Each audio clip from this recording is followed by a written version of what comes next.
Hello everyone and welcome to another one of my World of Warcraft guides.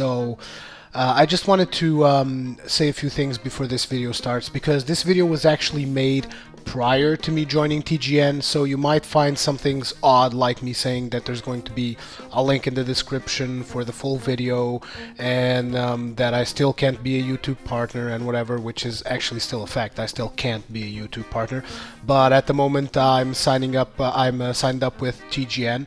So basically, if you guys see any sections of the commentary in which I mentioned that I've made a guest feature for TGN, that's because this video was actually made shortly after my first guest feature here on TGN. And it's just that things kind of evolved so quickly with me and the staff at TGN that I didn't really had time to put out this video. I just started making new videos out for the TGN community. And basically I'm just saying that I'm really sorry that there's going to be a few references in this video that you might not understand because of the fact that at the moment I'm working at full-time for TGN, and at the time that I made the video I wasn't, which is why I'm giving shout-outs to TGN and whatever. That stuff might not make any sense. It's also why I'm making references to my website and stuff like that, but basically just don't pay much attention to that. The content of the video is still pretty accessible, and I'm pretty sure that everyone will still get great enjoyment out of this video. The video is basically about me healing through Shadowfang Keep, giving you commentary on each of the boss's abilities and stuff like that, also whenever I pop a cooldown or something like that, and also giving commentary on the recent set of heroic nerfs, which I really didn't enjoy. So basically I hope you guys enjoy the video, and I'm sorry that the video still has a few references which are kind of weird. So anyways, hope you guys enjoy it, and see you on the next one. Hello everyone and welcome to another episode of World of Warcraft Guides with Rurikhan. So today we have a very special episode in which I'm going to be making a small announcement that maybe I'm not so proud of, but then again it was out of necessity, so stuff kind of happens. But there's lots of stuff to talk about, and this is going to be a kind of a big episode, so we got a lot of time to deal with it. So today you're probably going to be seeing me for the first time healing an instance. Now, most of you should know by now that I'm quite a capable tank, and I enjoy making tanks for starting tanking guides for starting out players. But my second favorite role in World of Warcraft is actually healing and not DPSing. So you're going to be watching me heal through this instance. Bear in mind that I've only begun healing in Cataclysm like 2 weeks ago, and I never really healed much before Wrath of the Lich King. In fact, I healed just a little bit in Wrath of the Lich King, and it was only in farming raids or alt raids or stuff like that. I never really healed a proper raid or a proper challenging instance. I just kind of did easy stuff with the healer because most of the time I was tanking. So, starting out in today's episode, I would like to give a big shout out to my friends there at TGN. In case you guys didn't know, I made a guest feature video for TGN. There will be links in the description box to their channels, as well as a link to the feature video that I've made. And if you're watching this on YouTube, there will obviously most likely be a link for the full version of this video. Because as most of you know, I can't yet put full version videos on YouTube because there is still no chance of partnership in Portugal, which is a pain in the ass. But as soon as they put that out, all my stuff is going to be on YouTube completely. But anyways, getting right back on the episode. The reason why you're watching me heal is because in this particular instance I'm training. In fact, if you scroll to the start of the video, you'll notice that this is not a guild run. This is a random pug. And in fact, if you just watch the party interface, you can see that everyone has an asterisk next to their name, which basically means that they're from another realm. So if everybody's from a different realm, it can't possibly be a pre-made group. But anyways, if you scroll back to the beginning of the video, you should see there your random group is ready, and you should see that I'm completely alone in the party. This is just to make sure that people understand that I'm doing this stuff in completely random groups. These are not pre-mades. I'm just trying to show you that stuff is not as hard as people try to make out to be. Okay, now back onto the announcement I wanted to make. The reason why you're watching me heal through random instances is because I'm getting some practice in. Why? Because during the Cataclysm expansion, I will be healing most of the time. Now there are several factors to this. First, because my other option was being a DPSer, and I'm not a big fan of DPSing. I'm not saying that DPS is easy, because it's not. In fact, raid DPS is pretty tough, and you have to know a lot of tactics. Raiding DPS is challenging as well, but I do have to say that I personally can have a bigger influence when I'm tanking or healing than when I'm DPSing. Because as a DPSer, I will probably play a melee class. And even though melee classes are awesome and I really enjoy playing melee, I just don't feel all that useful when I'm in a raid. I don't feel that what I'm doing makes that much difference, because there are tons of other people with me doing it as well. Now, I know it's a team effort, and I know that some people really get off on doing damage. I don't. I prefer healing and tanking. So what happened was, as most of you know, I went to a new guild because of my good friend Quickie NL, because I finally had the time to raid with him. And I went there, and we were getting everything set up. I was setting up my warrior, which means that I would probably be doing more videos with my Death Knight soon, because my warrior was about to be completely ready for raiding. And what happened was, I had a chat with Quickie, and he was telling me that he was having issues because he had very little healers. And at that point I was like, well, I could level my paladin and go with a healer. And we started talking about it, and an idea started forming, and yeah, I eventually accepted that, yeah, sure, I'll be a paladin for this expansion. I'll heal. So in fact, I am actually, at the present time and for the predictable future, I'm going to be playing on my paladin. Now, the tanking is excessively easy in my opinion with a paladin, but the healing is pretty much what it's like for every other healer. It's a struggle. I think that every healer at the moment kind of struggles with the new stuff in Cataclysm, which is awesome, because you actually have to really know how to manage your mana and do all that kinds of stuff. Anyways, let me pause here for a second and speak about the boss that I'm going to be healing now. This is Baron Ashbury. What you got to be careful with is this ability that he makes called Pain and Suffering. He's going to cast it on someone on your raid, and you can dispel it. At least certain healers can dispel it. I know that paladins can dispel it, so you have to dispel it as soon as possible. From time to time, he will make something called Asphyxiate, and that basically will take everyone's life down to 1 hit point, and you have to do some AoE healing. As a paladin, what I do is use Holy Radiance. And Holy Radiance, and most likely some form of cooldown, which will either be Avenging Wrath or Divine Favor, to get those ticks really a bit higher than they usually are, as you will see now. As you can see, he's casting Asphyxiate. Everybody's life is going down. It's going to go down to 1. And at this point, what you want to do is pop your Holy Radiance and put some really fast heals on the tank, like Holy Shock, Word of Glory, stuff like that, instant heals on the tank, and push him back up. However, in here I'm actually doing something wrong, which is I'm trying to top off everyone, and there really is no need for that, because he's going to be casting Asphyxiate again. And Asphyxiate never kills anyone, it just takes them down to 1 life. So there is 0 point in healing anyone above 50% apart from the tank, which is what I'm actually doing. I'm actually pushing really hard, healing on top of everyone, and that's a really big mistake for this boss. You shouldn't do that. What you got to do is you got to make sure that right after the Asphyxiate, you try to put the tank as high as you can and put everyone else in a more comfortable position, like say 40, 30, 50%. Not more than that, because he will cast Asphyxiate again, forcing you to go ahead and heal everything again, which will be a real pain in the ass.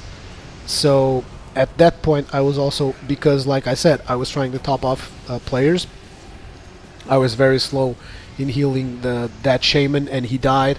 He onked. But this is not going to be a proper attempt because we are actually going to wipe here, and I will explain why.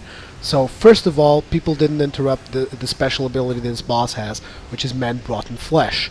Now, Mend Rotten Flesh, what it does is basically regenerates a really ridiculous amount of life for this boss. And what you want to do is you want to make sure that you assign people to interrupt it so that he doesn't do it, because it really pushes the fight. Another thing he does is this AoE Holy Nova that heals people, which is called Stay of Execution. Now, normally if you're doing this boss in a normal fashion, what you want to do is you want to let that tick once or twice, that Holy Nova spell of his.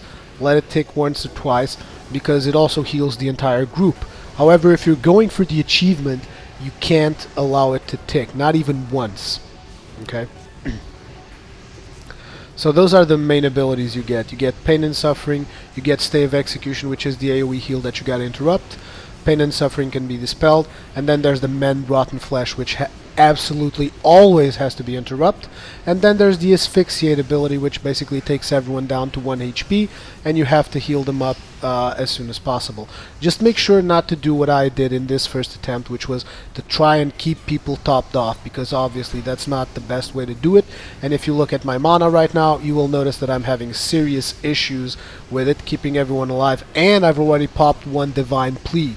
So basically I'm pretty much at the point of no return, which basically means everybody either kills it now or we're dead. And as you could see there, the boss actually popped Mend Rotting Flesh again, and it wasn't interrupted. So 2 not interrupted Mend Rotting Fleshes, and me not doing the best healing I could have done basically caused us to wipe. And you will see that shortly from now people will start dying, and the reason is because I basically don't have any mana left, because I was healing a lot more than I should, and people didn't interrupt Mend Rotting Flesh, which if they had, the boss would have already been dead by now and it would be okay.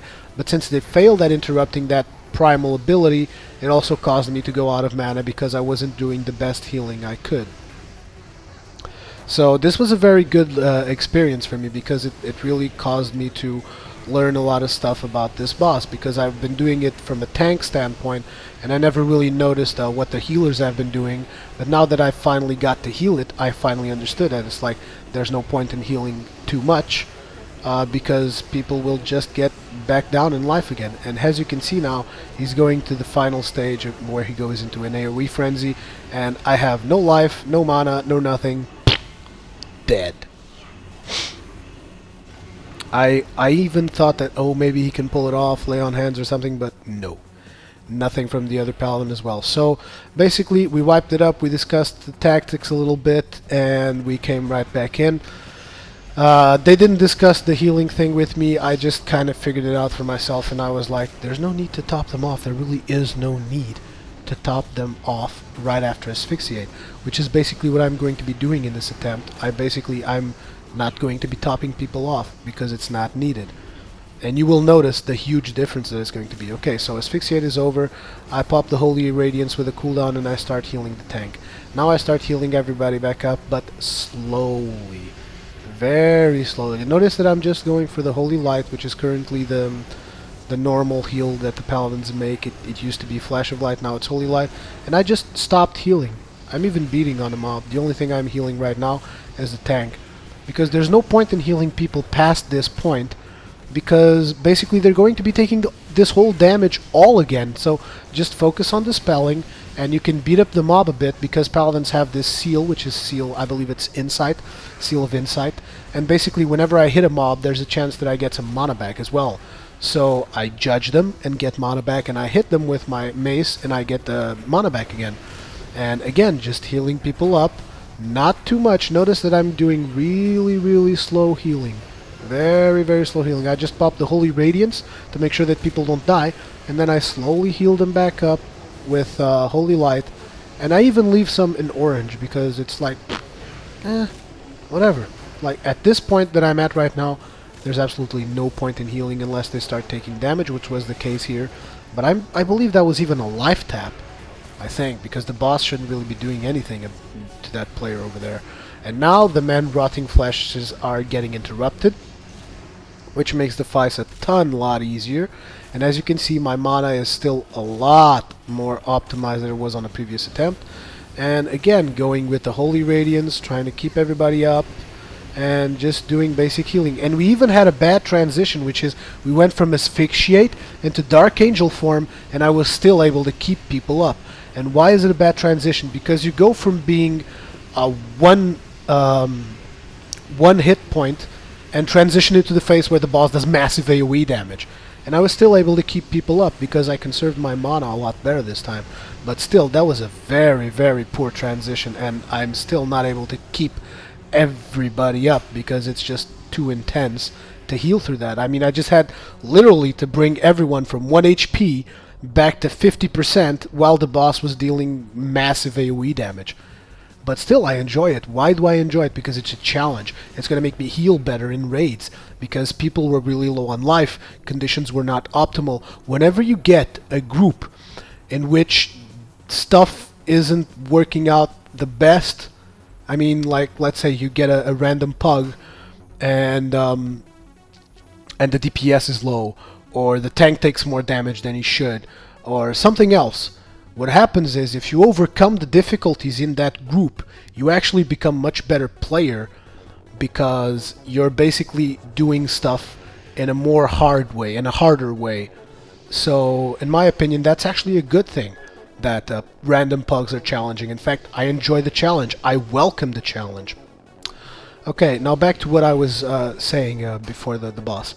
I joined a new guild with my friend Quickie, and basically we were discussing, like I said, I would become a Holy Paladin to heal in raids because he was having problem recruiting healers, and basically I ended up really enjoying it. And since I still can tank in my Paladin, even though it's not the same experience as I had in my Warrior, I really still enjoy the most warrior tanking. Warrior tanking is really awesome. But the thing also about this game is that there's a really big social part to this game, and to me, at certain points, playing with the people I like becomes more important than playing with the character I like. Because it's basically like this. Okay, I enjoy any class that can tank. I can probably enjoy it. The only class I'm not sure I will enjoy is Druid, but I'm actually going to be working on that really soon, so I'm going to find out really fast. So the thing is, I enjoy tanking, I enjoy healing. So the fact that I'm playing a Paladin doesn't really upset me all that much because I can tank and I can heal. And basically, I get to do the two favorite things I enjoy in the game, and I get to do it with people that I enjoy playing with, because ever since I joined in the guild, I got to know a lot of new people, and even though it doesn't mean that I didn't enjoy the people in my old guild, I enjoy them immensely. I miss my friend Thunderboots a hell of a lot, and I miss Ricey, I miss basically everybody that I played with at late night. But I really wanted to play with Quickie because he's the reason why I came in this server. Also noticed that I made a huge mistake there and pulled that extra mob. That was really hilarious. But anyways, like I said, those are the reasons why I'm going to be ending up rerolling to this Paladin, Torun. And in fact, a lot of people from my website and stuff have already found me playing on my Paladin because they log on to my server and they say hi and stuff like that. And they say it to my Paladin as well, so I'm pretty sure that people are aware that I'm playing this Paladin more now. But anyways, that's the reason why I haven't been making all that much videos lately. It's because I went from a point where I was just about ready to get started raiding on my Warrior to having a completely undergeared and not prepared character for raiding, which was a Paladin. And so basically what I had to do is me and Quickie grinded, and Quickie and other guys from our guild like Salamon and Alyssa and Rega, and basically a lot of people from my guild, and Argoris and stuff. A lot of people from my guild joined up, and basically we were grinding heroics almost 24/7. Like, I would get up from my bed and I would come to the computer, and Quickie would be waiting for me on Skype saying, "Come on, log in, let's go, time to go heroics, time to gear up your character." And I'll be like, "Oh my god," and boom, there we go again. Heroics, grind gear, heroics. And then I would be like, okay, so now I need to grind rep to get this epic belt. And Quickie goes like, we don't have time for you to grind rep. Let's see. Okay, here's a belt, 5,000 gold. Here, take it. And I'm like, holy shit. Right? And then we're like, okay, I'm still missing a relic. And he goes like, okay. He goes in the auction house, 2,000 gold. There. And I'm like, holy crap. So we were basically going hyper speed to get this healer prepared for raiding. And now I'm raid healing on it, and things are going awesome. And so basically I am now kind of out of that grindy part of getting raid prepared, because I have just about all the items I can get outside of the raid environment. All the rest has to come from raids now. So basically this character is now geared for raid healing, and I'm going to be trying to give healers a lot of tips and raids and stuff like that. And I'm still going to be making tanking guides, don't worry about it. I'm going to be making more tanking guides. In fact, you're going to be seeing a whole new series of tanking guides, which are going to be from level 1. Well, not level 1, because you can only instance at level 10 or 11 or whatever. But you're going to be seeing a whole new series, because I'm going to level a druid, right? And what I'm going to do is, I want to make a video about every single instance in World of Warcraft. Every single one of them. I want to make a video about all of these instances and give you guides. So even though it might not be a guide for your specific class, I'm pretty sure that you can look at your class's abilities and know what to do by watching me do it with my druid. It's really not that hard. So we have a whole new series of tanking guides coming up, and that PvP thing I told you about. And now on top of it, I'm also going to be doing healing guides, mostly focused with my paladin. But since I'm leveling a druid, I'm probably going to be also doing druid healing, and I also have a shaman and lots of stuff to come. Okay, guys, and I really got tons and tons and tons of videos coming out for this stuff. Now, another thing I wanted to discuss today is heroic nerfs. Blizzard has begun doing something which I knew that they were going to do, and something that really seriously pisses me off, which is they are nerfing heroics. Yes. Yes, they are. Okay, so let's start it up. I actually have a list going here. I'm not going to be showing you the list so that you guys can keep enjoying the video where I'm healing stuff. But basically I'm going to go through the nerfs that they're doing. So, first nerf that has already been done, Heroic Deadmines now has significantly less trash mobs. Yes, it has. And no, it wasn't needed. Sure, Heroic Deadmines took a long time, but it was a hell of a practice for trash. It was a hell of a practice for trash. And this is important. Why? Because when you step foot in places like Bastion of Twilight, you should see the frickin' trash packs you have in there. You have to be a CC expert to get through those packs. So practicing in Deadmines, good thing.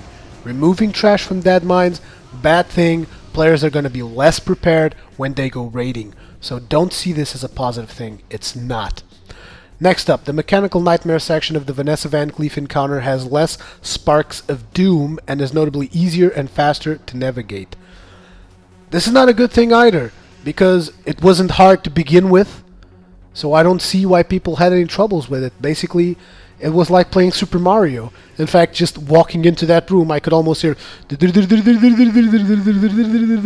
music from Super Mario, and I just thought it was really amazing. But apparently it was too hard. Lots of people were wiping on it, which is ridiculous. But they were, so whatever, they nerfed it. Kind of ridiculous.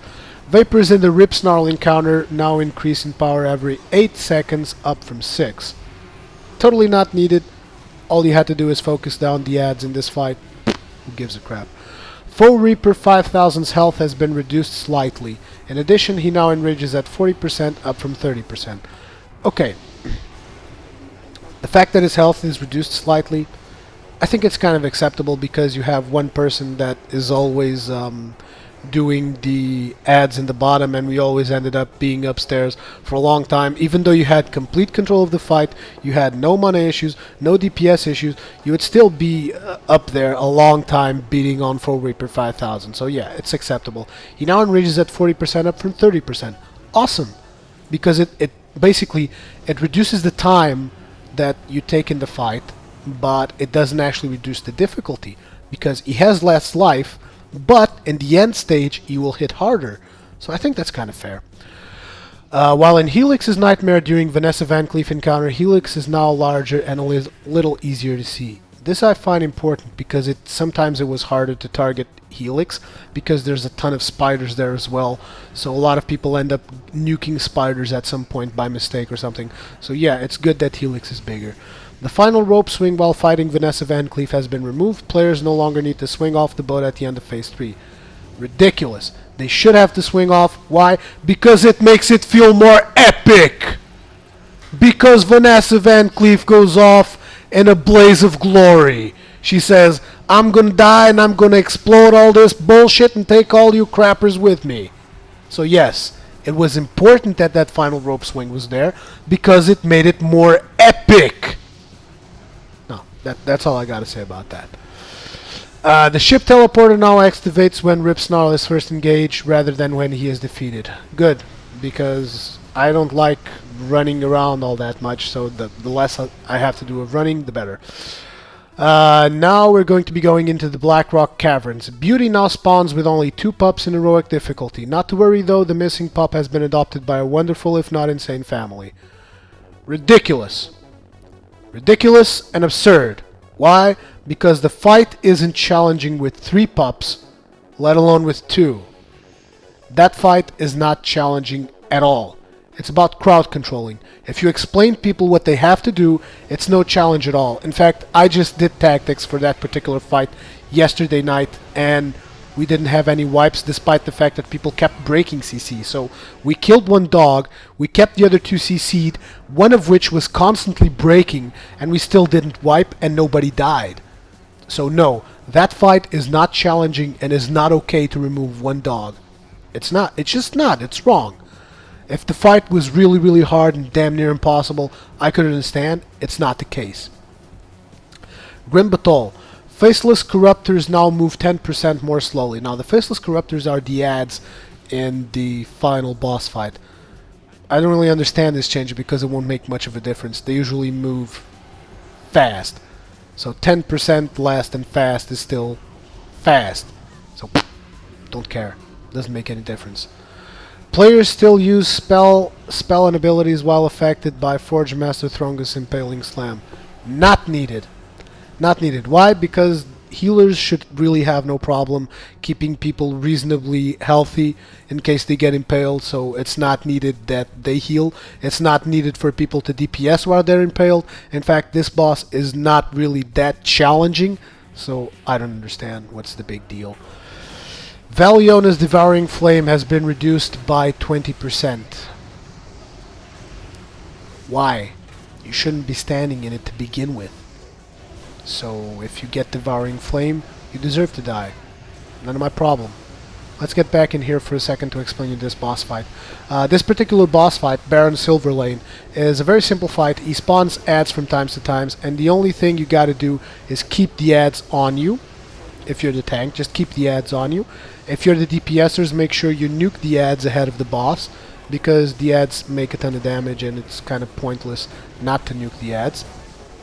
And the boss from time to time will make this debuff that you just saw, and that particular debuff needs to be removed from the tank, and it can be let to expire on other players, but it needs to be removed from the tank because it reduces healing. So basically you just remove it from the tank, and then eventually you can remove it from other players if you want, but it's not a big deal. The main point though is remove it from the tank, heal the tank, keep the tank up. But the main point of this fight is kill the ads, and that's all, so that's all I'm going to say about it. So anyways, back on to the heroic nerfs. As I was saying, Valiona's Devouring Flame damage has been reduced by 20%. You shouldn't be standing in fire. If you're standing in fire during the Valiona encounter in Grim Batol, you're doing it wrong. Why? Because there is a huge animation before the fire comes. You can clearly see sparks coming out of the dragon, purple sparks. You can clearly see which way the dragon is going to be facing to do the breath. There's about, I don't know, from anywhere from 3 to 5 seconds to react. If you can't react that fast, You deserve to die in that fire. That fire didn't need to be nerfed. Now, Halls of Origination. The duration of the Flame Warden's Raging Inferno has been reduced by 80%. So, it's like it's gone. Apparently a lot of people didn't know how to move out of the fire. Okay. Unrefet's Nemesis Strike now does 70% of weapon damage, up from 50%. In addition, the damage over time effect applied by this ability does 15,000 damage over 2 seconds, up from 9,000. This is a good thing, because whenever NFret, or whatever his name is, did Nemesis Strike on me, I was like, what was Nemesis Strike? I didn't even feel it. It's ridiculous. So, whatever, it's a good thing they're buffing that ability. Maybe that will make that boss fight a little bit more challenging, which it really should be. Now, Earth Rager Ptah's Flame Bolt now deals more damage per second on heroic difficulty. You mean it actually deals damage now? Because before, he started doing the Flame Bolts and you wouldn't even notice it. So, Setash seeks a portal every 25 seconds, up from 20. No need. Tanks need to learn one thing. Kiting. They need to coordinate with other classes to kite. Because if you kite during Setash's encounter, if you kite and run away from the sentries, you don't actually have to tank them, you can kite them. Some classes can fear them, they're fearable. Other classes can stun them. If you're a warrior, you can heroic leap away from them and then charge onto the boss and then intervene onto a raid member, and by the time you're done with that, you can probably charge again and then intercept. And if you're a warrior, you have nothing to say about this, because you can't complain. I basically kited like freaking 30 because we didn't know what the proper strategy was at Setash. So I was kiting like 30 sentries. If at any point during that fight they would touch me, I would instantly die.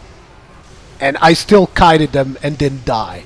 So as a warrior it's easy. As a paladin you got a crap ton of cooldowns, and you can use other classes to AoE fear them, AoE stun them, AoE do something to them to keep the sentries from hitting you. So the portals shouldn't be a problem. They just shouldn't. It's easy. It's an easy fight. Having said that, that's probably the most challenging fight of all the 4 final bosses of Halls of Origination. But still, it's a pretty easy fight. Now, Lost City of Tolvir. Lokmaw no longer tolerates fighting in his treasure room. I have no idea why someone would take him to his treasure room. But whatever, don't care. Shadowfang Keep, which is the instance that you're watching right now. Baron Ashbury. Sadly, in his hubris, he has forgotten how to mend rotten flesh, which is the ability that caused the first wipe in this instance. Mend rotten flesh. Why? Why would you remove, like, the only ability that makes this boss challenging? That's the only thing. That's the only thing that makes this boss challenging, is the fact that you gotta interrupt Mend Rotten Flesh. Why? Then there are so many classes that can interrupt it that don't even go there. I mean, I'm the healer and I could interrupt it if necessary. So, what the crap? I don't understand. Why is Baron Ashbury getting a nerf? Seriously. He has forgotten how to mend rotten flesh. Oh, he just forgot. Fucking slipped his mind. It's gone now. I don't know. I don't know. Ridiculous. Lord Walden. Conjure poisonous mixture now deals more initial damage. Good. Because it wasn't dealing any damage. Ridiculous. Again, a little pause in the heroic nerfs and back onto the instance. I want you to notice something here that really pissed me off, even though I didn't say anything because it was late at night and I didn't want to risk getting kicked from the group. But basically this tank skipped the boss that's to our left, which I believe is Commander Springvale, which is not such a hard boss, but apparently pugs aren't having such a great chance of success with it, and so tanks skip it, because this is the second time I've had this boss skipped by a tank when I was healing, and that pisses the living crap out of me because I mean, it's a boss that it's actually maybe a little bit of a challenge in this instance. Why do you gotta skip it? Why? It's a challenge. Let's do it. Let's do something challenging. And basically, I'm really disappointed that we skipped him, because it would be awesome practice for me, and I need practice to become better at healing. Sorry about the jump cut there, but I had to go handle some real life stuff because I received an important phone call and I had to interrupt the video. Usually I do all my videos in one take, but today it really wasn't possible. So as I was saying, basically the best way to prepare for raid healing is by healing heroics and doing challenging bosses, which is why I was really annoyed with the fact that we skipped that boss. So yeah, whatever. So anyways, right back on to the heroic nerf section of the show. The last thing I mentioned was that Conjure Poison Mixture now deals more initial damage, which is good, because like I said, it wasn't doing any damage at the moment. Next up, Frost Mixture is now an area of effect damage. And why is this important? Because at the moment what the boss was doing was basically small ice lances falling onto the ground with a mark on the ground and stuff. And basically they were really easy to avoid. So I don't understand why they're changing it. Because maybe it wasn't actually doing any damage at all, because I never really felt any damage anyways. Next up, Toxic Catalyst now deals less damage over time. Wrong! Wrong! Wrong! Why? Why does it deal less damage over time? That's completely ridiculous. Toxic Catalyst is basically a debuff that you get when you go to Lord Walden, and what happens is, if you don't move, as in just strafe left and right is enough, if you don't move, you die. And that's a good thing. If you don't move during that particular fight, you should die, because it clearly states, move away. Move when he does green. Stop when he does red. In fact, I even call this guy the stoplight boss. Why? Because when the stuff is green, you gotta move. When the stuff is red, you gotta stop. Easy. I don't understand why people don't understand this concept, which is, it's completely easy. It's really easy, boss. And still they had to nerf the damage. I suppose that now healers can heal through people that stand still. And that's just ridiculous. Healers shouldn't be able to heal through people that are standing still in that encounter. They shouldn't be able to get to this encounter by using what I will call brute force healing. They shouldn't. People that don't know the tactics need to die and then run back in and get to the boss and die again and die as many more times as it takes for them to understand that you actually have to respect the mechanics of a simple fight. So this is a completely needless nerf. Still, in Shadowfang Keep, now on to the final boss, which is Lord Godfrey, will now face a random target when casting Pistol Barrage. Well, at least it's going to be less predictable. That's always good. Basically, Pistol Barrage is an ability that the boss does that deals a whole pack of damage. The only problem is that he always does it to where he's facing, so he always does it towards the tank. And the tank just strafes away, and boom, win. Nobody will ever get damage from that ability. Easy boss kill, no problems.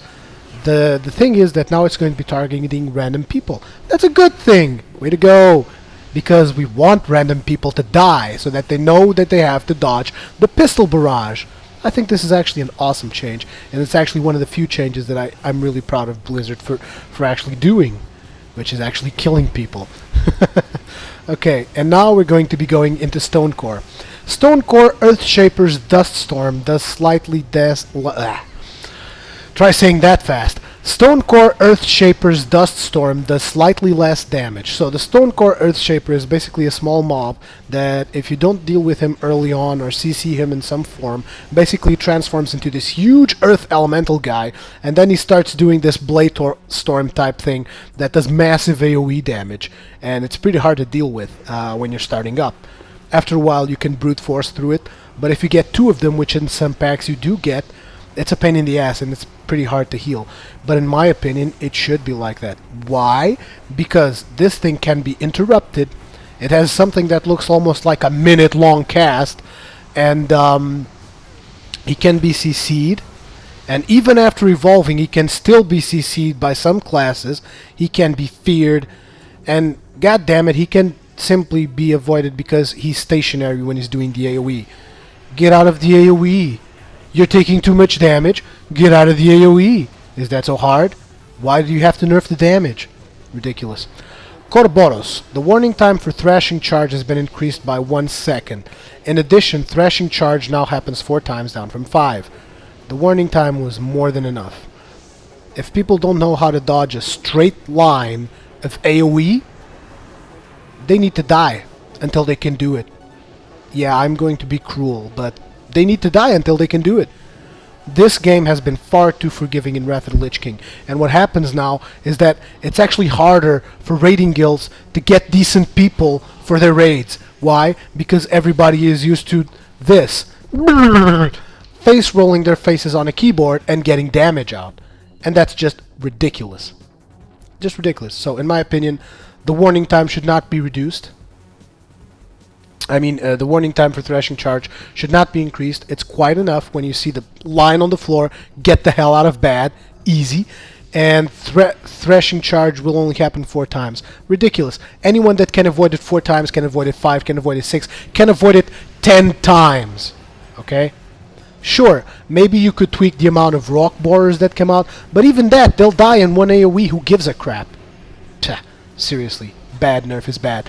The visual for rock borers spawning during the submersion phase is now different from the thrashing charge visual. This is important. Why is this important? Because it will help players not have the excuse, so, oh, but the rock borers, they look exactly like the thrashing charge. I don't understand. Now, they don't have that excuse, and it's a simple visual change. I actually appreciate it because it will even help me, because sometimes I will move away from the rock borers because I'm just assuming, well, there's stuff in the ground, it might be the thrashing charge, might as well not be here. And this will actually help me tank it better because I will know, okay, this is the rock borers. So, pretty simple stuff. Next up, High Priestess Azil. She grew. She's now 175% size of a human, up from 125. This is important. Even though I don't find it that much important, it's important because it's an ad fight. It's a fight where you get a lot of ads. And sometimes it's hard to see where the boss is in the middle of all that mess. And you have to switch targets sometimes to DPS the ads, AoE them down. If you're having some issues or whatever, you have to AoE down the ads. And in those cases, it will become harder for you to get a visual aspect of where the priestess is. And basically, yes, this is important. Gravity wells should kill devout followers more quickly. This is also important because the whole mechanic of this fight is kiting these ads into the gravity wells so that they die. And it's a crucial part of the fight, but a lot of times we end up not being able to kill the ads with the gravity wells because it's just not enough damage for them to die. And in my opinion, it's important that they die because that's the tactic that Blizzard intended for this encounter. The cast time of Force Grip is now 1.5 seconds, up from 1. This is also important because it will allow your tank himself to interrupt the Force Grip. Because as it stands now, as a tank, it's damn near impossible to interrupt the Force Grip. And Force Grip is an ability that will pretty much kill you on the spot. So yeah, you want to make sure that you can interrupt that. What's next? The size of the warning visual for Seismic Shard has been increased to more accurately reflect the area it affects. Well, I've never really dodged the effect to a point where I still got hit. What I mean basically is every single time I died to it, it was my own fault. So I'm not sure this change was needed, but if it makes it easier for people, as long as it doesn't change, if it makes it easier for people to understand the encounter without changing the encounter difficulty, I'm all for that, okay? I'm all for that. So yeah, I guess that's okay. And now on to Slab Height. The ground phase lasts longer and has fewer stalactites. Really? Really? Was it that hard for you to understand that the stalactites cause line of sight issues and that you have to stay in line of sight with your healer? It was that hard that you have to nerf the number of stalactites. I'm sorry, but people need to understand the concept of line of sight, and this is not the way to do it.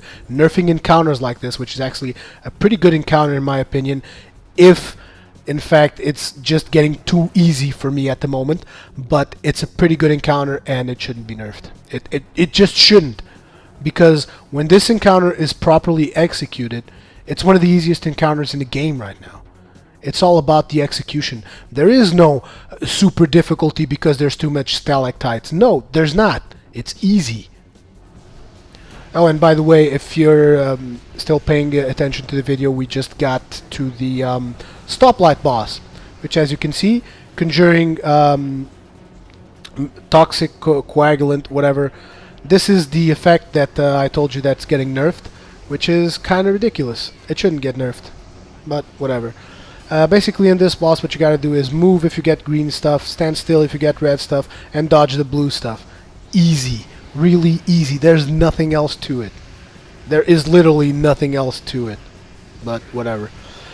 Now back onto the nerfs. Osrook. There is now a precast visual on the ground to make it clear how far away a player must get to be clear of shatter. This is good. This is good because I personally still don't know exactly how much area shatter affects. So sometimes I end up running a lot further than I need to just to make sure that I get out of shatter. But to be honest, I didn't really find it necessary. But sure, it's a good change. It's always good to know exactly how far does the fire go, so to speak. It's good that you can calculate more accurately. Okay, I can stand over here and I won't get hit, or I can stand over there and I won't get hit. Whereas at the moment it's not simple to do that. You basically just, I'm gonna stay way over there just to make sure that I'm not getting hit. So this is a good change. The cast time of shatter has been increased to 3 seconds up from 2.5. This was not needed. Why wasn't this needed? Because Blizzard actually done something incredibly awesome in this encounter, which was they gave us an ability by which the tanks and everybody else could time the time that they needed to evade from shatter, which was basically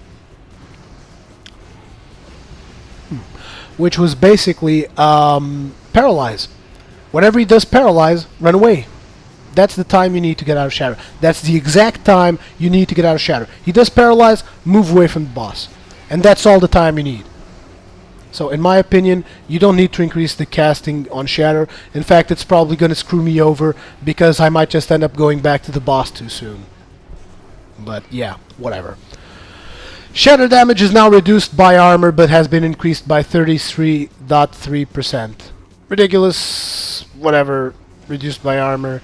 You shouldn't be allowed to survive from shatter, so who gives a crap about reduction? It should just be a slash kill player that stood in shatter range. End of. If you can't evade shatter, die. Die and learn to evade shatter. Because in raids you can't afford those mistakes. So in my opinion, if you can't evade shatter, you need to die on the spot. That's just the way it is. Bug fixes. Fix the bug that made Osrook's shatter knockback component 10-yard range while the damage had a 15-yard range. Slash care. Throw in the tides. Damage done by Lady Nazjutar's Shock Blast and Nazjutar's Tempest Witch Chain Lightning has been reduced. Ridiculous! It's one ability that you gotta interrupt. One ability! And you can't interrupt one ability. And people have to die because of that. Ridiculous. In fact, my tanks aren't even dying to that ability. If she hits me with Shock Blast, I won't die. And they're gonna nerf it even more. Ridiculous. Sorry. Ridiculous. Ridiculous. Ridiculous. Tainted Sentry's swell damage has been reduced. This is important because that trash was a pain in the ass. The Tainted Sentry's made a shit ton of damage, and if you didn't have a Shaman to purge or a Mage to spell steal, you'd be pretty much screwed with the swell. So yeah, this is important. Swell damage should be reduced, and the damage blight of Ozumath has been reduced by 25% per stack. Ridiculous. If people can't make the DPS time, they need to die. Improve. Die and learn. That's the way it has to be. Still on Turn of the Tides, Commander Ulfok now does more melee damage. Awesome! Because at the moment, I could tank him sitting down. Which, in case you don't know, makes you get a guaranteed critical hit. If you sit down, you will always take critical hits. So at this point, I could tank Commander Ulthok, taking critical hits on every hit, and the heal would still be able to keep me alive. It's that ridiculous. And there's also been a stealth nerf to Commander Ulthok that Blizzard hasn't mentioned anywhere. I've been checking MMO Champion up and down for this, and I still wasn't able to find it. But basically, that ability that he does, that he puts his hand up in the air, what's it called, Dark Fissure, that used to one-shot a tank. And that's a good thing. You need to move away. It's a mechanic. You move away, you don't die. It's a reward. For moving away, you get to stay alive. So that's actually a good mechanic. And they removed it. At this point in time, I could effectively tank Commander Ulthok, eat every single Dark Fissure, and not even move from the AoE. It's ridiculous. It's plain ridiculous. The other day, we had a terrible bad Fury Warrior in our group, and basically, he stood and he was damaging the boss in the front for some reason, because I was pulling the boss far enough that you didn't have AoE on the back and you could go on the back to DPS. But this warrior was like insane in the brain, and he was actually DPSing Commander Ulthok from the front and eating Dark Fissures left and right, and he still didn't die. In fact, I had at one point where the boss enraged, because Ulthok enrages. He enraged, he did an enraged Dark Fissure, and that warrior didn't even lose 30% of his life. That's ridiculous! Why the hell do you need a tank for that? Just have the Fury Warrior tank it. The damage is so ridiculous that a Fury Warrior could tank Commander Ulthok. Whatever. Gil Goblin Poison Spear impact has been reduced slightly. Good. Because that freaking Poison Spear does a lot of damage. A lot more damage than a Trash Pack should make. That's actually a good change. Vortex Pinnacle. Desperate Speed cast by Temple Adepts has had its duration reduced significantly. /care. It's like they were really hard to kill. Alteris. The visual effects in this encounter have been adjusted to make the wind direction easier to read. Like I said, I'm all for improving encounters by having people more easily know exactly what mechanic is coming at them, so this is a good thing. Don't care that much. I had no problem figuring out where the wind was coming from, and I don't see any reason why I should.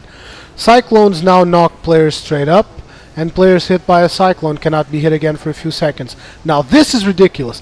Why is this ridiculous? Because it's a good thing that players got knocked out of that platform and killed immediately. It's a good thing. It's a good mechanic. And I know that I'm bitching a lot in this video, but that was a good mechanic. The thing that needs to be twitched a little in this mechanic is make those hurricanes more visible. Because if you're a tank, you will sometimes get certain camera angles that you won't be able to see the hurricanes that precisely. So if they were easier to see, that would be something I would like. But apart from that, it didn't need to be adjusted. So, whatever. Assad. Skyfall stars are now summoned to help him defeat players. Maybe he will actually be challenging now, instead of just run to triangle, safe, kill boss, run to triangle, kill boss, run to... It's a stupid fight. Makes no freaking sense. It's the easiest fight of all heroics. So yeah, maybe Skyfall stars will bring a change to that, I hope. Static Cling has had his cast time increased to 1.25 seconds up from 1. Okay, maybe this is acceptable because of the achievement, and a lot of people that maybe have latency issues weren't getting the achievement because of latency, so yeah. I don't think it considerably alters the encounter if Static Cling has its cast time slightly increased. Grand Vizier Ertan. His health has been reduced slightly. Any particular reason for that? Don't understand. He now knocks away players standing too close to him when he retracts his Cyclone Shield, which inflicts nature damage if it touches players. This is interesting. They're changing up that fight. I can't really comment exactly on what this will do, but I think it will just be more of a pain in the ass for the healers, so I'm all for it. Bug fixes. Fix the bug that made Orzuk's Shatter knockback... Oh, never mind. This is something else. And that's it regarding heroic nerfs. And in my opinion, these nerfs were not needed at all, and I'm pretty pissed off about Blizzard nerfing them. I am, however, quite happy with a few adjustments they made, but still, overall, I'd rather not have the difficulty decreased. And it's a good thing that we just ended up with the heroic nerfs, because we just got into the final boss. This boss is pretty simple. He summons bloodthirsty ghouls. What do these ghouls do? They put a stacking Mortal Kombat stacking Mortal Strike debuff on your tank, which will make him harder and harder to heal. So they need to be killed off immediately. And the boss also does an ability called Cursed Bullets. This should be interrupted immediately, because it becomes a real strain on the healer to heal people that have taken Cursed Bullets if he can't dispel it, which is my case. Or at least Healbot is saying I can't dispel it because he doesn't show any debuffs. Hey, I'm not an experienced healer yet. Don't be bashing on my face or anything. But like I was saying, I lost my train of thought. Yeah, Cursed Bullets need to be kicked, and if they aren't kicked, they need to be dispelled by anyone that can dispel them. Apart from that, he also summons the Cursed Minions that you gotta kill as soon as possible. And then there's the Pistol Barrage, which is basically the tank moves away from the Pistol Barrage, and all is good. And that's going to be just about the end of this episode. I'm going to get myself a nice cup of coffee. Cup of coffee that Cecil brought me here. God, I love coffee. And I hope you guys enjoyed this episode. Let's go ahead and just let the tank die for good measure, since he skipped that one boss, so he needs to die. Yep. Sorry about that. Next time, don't skip my boss. No, in all seriousness, I wasn't able to heal him because of the ghouls stacking the Mortal Strike debuff onto him, and nobody killed those ghouls. So basically, the tank died because I had like minus 99% healing on him, and I even had to bubble myself in order to continue healing and pop wings and pop Divine Plea to keep mana up in order to heal the shaman who ended up tanking it.